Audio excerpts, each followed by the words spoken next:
ഈ ദുരന്ത സമയത്ത് വയനാട്ടിലെ കാലാവസ്ഥാ മുന്നറിയിപ്പിനെ കുറിച്ച് കേന്ദ്രമന്ത്രി അമിത്ഷാ സഭയിൽ പറഞ്ഞതും അതിനെ തുടർന്ന് വന്ന വിവാദങ്ങളൊക്കെ നമ്മൾ ഇതിനോടകം തന്നെ സംസാരിച്ച് കഴിഞ്ഞതാണ്. ഏതൊക്കെ രീതിയിൽ കേരള സർക്കാരിനെ ദ്രോഹിക്കാൻ കഴിയുമോ, ഏതൊക്കെ രീതിയിൽ ഈ ദുരന്തത്തിൻ്റെ ഉത്തരവാദിത്തം സർക്കാരിന് മേൽ വെക്കാൻ കഴിയുമോ, ആ രീതിയിലൊക്കെ ശ്രമിക്കുന്നുണ്ട് കേന്ദ്ര സർക്കാർ. പക്ഷേ ഇന്നലെ ഈ ഒരു ദുരന്തത്തിൻ്റെ വ്യാപ്തി വെളിവാക്കുന്ന എത്രത്തോളം കനത്ത മഴയാണ് അവിടെ പെയ്തത്, എത്രത്തോളം വലിയൊരു ദുരന്തമാണ് വയനാട് നേരിട്ടത് എന്ന് കൃത്യമായി തെളിയിക്കുന്ന CCTV ദൃശ്യങ്ങൾ പുറത്തു വന്നിരുന്നു.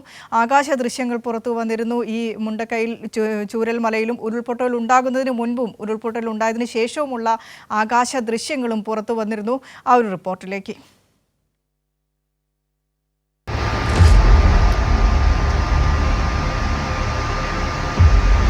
വെള്ളമിരച്ചു കയറിയത് അതിവേഗം. ഉരുൾപൊട്ടലിന്റെ ഭീകരത വെളിപ്പെടുത്തുന്ന CCTV ദൃശ്യങ്ങളാണ് പുറത്തു വന്നിരിക്കുന്നത്. പാറകളും മണ്ണും ചെളിയും കുത്തിയൊലിച്ചെത്തുന്നതാണ് ദൃശ്യത്തിലുള്ളത്. ചൂരൽമല മുണ്ടക്കൈ മേഖലയിലെ ഉരുൾപൊട്ടലിന്റെ ദൃശ്യങ്ങളാണ് പുറത്തു വന്നിരിക്കുന്നത്.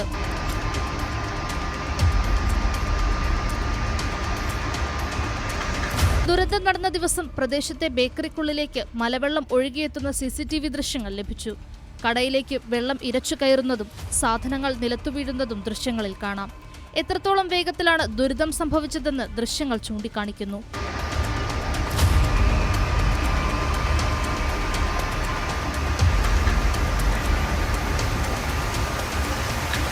ഉരുൾപൊട്ടലിൽ തകർന്ന മുണ്ടക്കൈ പള്ളിയിലെ CCTV ദൃശ്യങ്ങൾ പുറത്തു വന്നിട്ടുണ്ട്. ഉരുൾപൊട്ടലിന്റെ തലേ ദിവസം ശക്തമായ മഴ പെയ്യുന്നതിന്റെ കാഴ്ചയാണ് വീഡിയോയിലുള്ളത്.